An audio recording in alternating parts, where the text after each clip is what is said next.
Hello दोस्तों, स्वागत है आपका अपने यूट्यूब चैनल पर। दोस्तों देखिए यहाँ पर भौतिक अनुसंधान प्रयोगशाला, ठीक है दोस्तों, भारत सरकार अंतरिक्ष विभाग की यूनिट है, ठीक है, जो कि नौरंगपुर अहमदाबाद में। दोस्तों यहाँ पर एक बहुत ही अच्छी वैकेंसी निकल करके आई है, जो कि तकनीकी सहायक एवं टेक्नीशियन बी की वैकेंसी है, ठीक है दोस्तों। तो इसके बारे में दोस्तों यहाँ पर हम लोग पूरा डिटेल्स में बात करेंगे, सिलेबस क्या रहेगा, फॉर्म डेट और सभी चीज़ों के बारे में यहाँ पर पूरा डिटेल्स बात करेंगे। तो दोस्तों यहाँ पर देखिए recruitment of the technical assistant and technician B, ठीक है। तो चलिए हम लोग आगे बात करते हैं। दोस्तों यहाँ पे देखिएगा तो ये पोस्ट कोड है, उसके बाद ट्रेड है, रिक्तियों की संख्या, उसके बाद आरक्षण विवरण, आवश्यक योग्यता है और चयन का तरीका है, ठीक है। तो सबसे पहले देखिए यहाँ पर तकनीकी सहायक है, ठीक है, टेक्निकल असिस्टेंट। दोस्तों ये लेवल 7 का जॉब रहेगा, ठीक है, और ये 44,900 से लेकर 1,42,000, मतलब मिनिमम आपका बैलेंस जो रहेगा, सॉरी दोस्तों, जो ये वेतन रहेगा, ठीक है, इसमें आपका 44,900 रहेगा, लगभग मोटा मोटी 45,000 आप मान लीजिए, ठीक है, और साथ में आपका अलाउंस सभी जुड़ेंगे। चलिए दोस्तों इसकी योग्यता क्या है इसके बारे में बात करते हैं।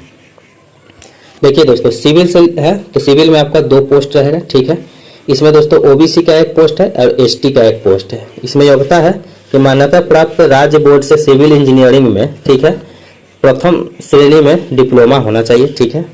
उसके बाद मैकेनिकल के लिए इसमें भी 2 पोस्ट है, एक यूआर का और एक एसटी का, ठीक है दोस्तों। इसमें भी मैकेनिकल में आपका डिप्लोमा होना चाहिए, ठीक है, फर्स्ट क्लास में। उसके बाद इलेक्ट्रिकल का है, तो इसमें भी 2 वैकेंसियां हैं, यूआर का एक और एसटी का एक। मान्यता प्राप्त इलेक्ट्रिकल में प्रथम श्रेणी में डिप्लोमा, ठीक है। उसके बाद कंप्यूटर साइंस में 3 है, यूआर में एक, ओबीसी में एक और एससी में एक है दोस्तों। उसके बाद इलेक्ट्रॉनिक्स में है 1 पोस्ट, जो कि ईडब्ल्यूएस का है। ये सभी में दोस्तों आपको डिप्लोमा होना चाहिए, जिस भी पोस्ट के लिए आप भर रहे हैं तो उस ट्रेड का, ठीक है। अब हम लोग आगे चलते हैं। दोस्तों यहाँ पे देखिएगा तो लिखित परीक्षा और कौशल परीक्षण पाठ्यक्रम आधारित है, ठीक है दोस्तों। तो written test plus skill test के आधार पर दोस्तों यहाँ पर आपका सिलेक्शन होगा, ठीक है। उसके बाद दोस्तों टेक्नीशियन बी में है दोस्तों, ये आपको लेवल 3 का जॉब रहेगा, ठीक है। 21,700 रुपये आपका मिनिमम पेमेंट रहेगा, जिस पर दोस्तों प्लस में अदर अलाउंसेस सभी लोग जुड़ेंगे, ठीक है। तो आपको अच्छा खासा वेतनमान हो जाएगा, ठीक है। इसमें दोस्तों फीटर है, टर्नर है, मशीनिस्ट है, इलेक्ट्रॉनिक्स मैकेनिक है, इलेक्ट्रीशियन है, तो ये सभी की वैकेंसियां हैं। इसमें फीटर में 1 पोस्ट है जो कि एसटी के लिए है, टर्नर में दोस्तों 2 पोस्ट है, और दोस्तों फीटर में जो भी है इसमें आपको मैट्रिक होना चाहिए, प्लस फीटर ट्रेड है तो फीटर ट्रेड में आपको आईटीआई पास होना चाहिए, ठीक है दोस्तों। ये हो गया। उसके बाद अगर आप आगे बात करेंगे टर्नर के लिए, तो टर्नर में 2 पोस्ट है, ठीक है, एक यूआर एक ओबीसी का, ठीक है। इसमें भी मैट्रिक प्लस टर्नर से आपको आईटीआई होना चाहिए। मशीनिस्ट में 1 पोस्ट है एसटी का, मैट्रिक प्लस मशीनिस्ट में आईटीआई, ठीक है दोस्तों।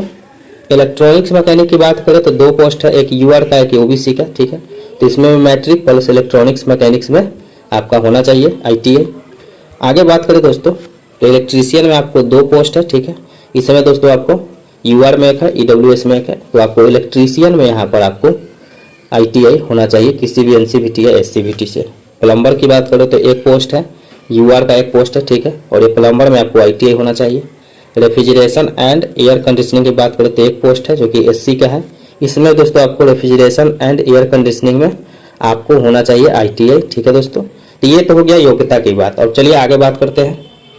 आगे देखिए दोस्तों यहाँ पर लिखित परीक्षा एवं कौशल परीक्षा के आधार पर ही यहाँ पर आपका मेरिट बनेगा, मतलब पहले लिखित परीक्षा होगा, फिर दोस्तों आपको स्किल टेस्ट लिया जाएगा, ठीक है। जिस भी ट्रेड से आप भरेंगे उसी के आधार पर चयन किया जाएगा, ठीक है।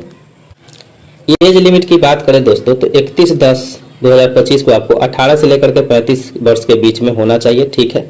और दोस्तों जैसे कि ओबीसी के लिए अगर आप बिलोंग कर रहे हैं ओबीसी कैटेगरी से तो आपको 3 साल का छूट मिलेगा, और एससी एसटी से कर रहे हैं दोस्तों, ठीक है, एससी या एसटी कैटेगरी से तो आपको 5 साल का छूट मिलेगा। तो इसमें आप जोड़ेंगे तो ओबीसी के लिए 38 वर्ष हो जाएगा और एससी एसटी के लिए 40 वर्ष अधिकतम उम्र सीमा हो जाएगी, और ये 35 वर्ष जनरल के लिए हो जाएगा और ईडब्ल्यूएस के लिए, ठीक है दोस्तों। ये एज लिमिट का हो गया। अब हम लोग आगे चलते हैं। यहाँ पर देखिए दोस्तों आवेदन शुल्क की बात करें तो यहाँ पर आपको तकनीकी सहायक के लिए 250 रुपया दे होगा, ठीक है। उसके बाद आगे बात करें तो यहाँ पर क्या है, गैर वापसी योग्य आवेदन शुल्क है, ठीक है।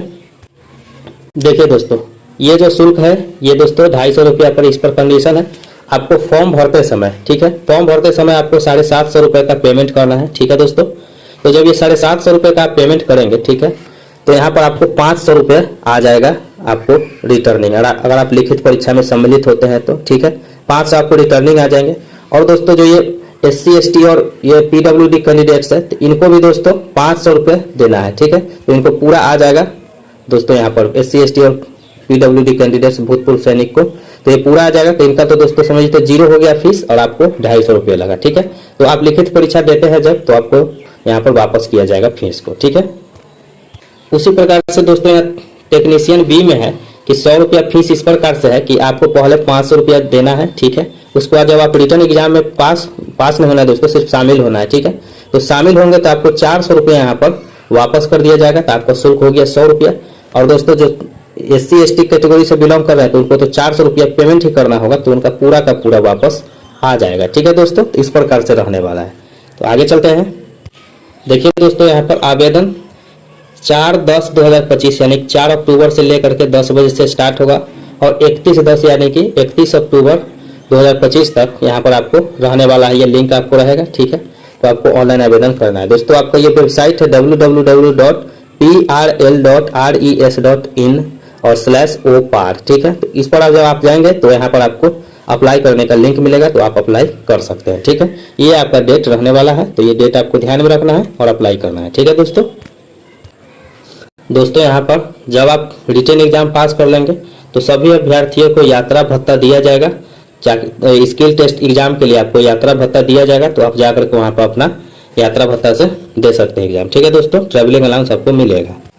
यहाँ पर देखिए दोस्तों सिलेबस की बात करें परीक्षा पैटर्न की, तो यहाँ पर देखिए परीक्षा का पैटर्न इस प्रकार से रहेगा। तकनीकी सहायक की बात करते हैं सबसे पहले, तो 1.5 घंटे में दोस्तों आपको 80 MCQ रहेगा। ठीक है, और दोस्तों एक सवाल के लिए 1 अंक दिया जाएगा।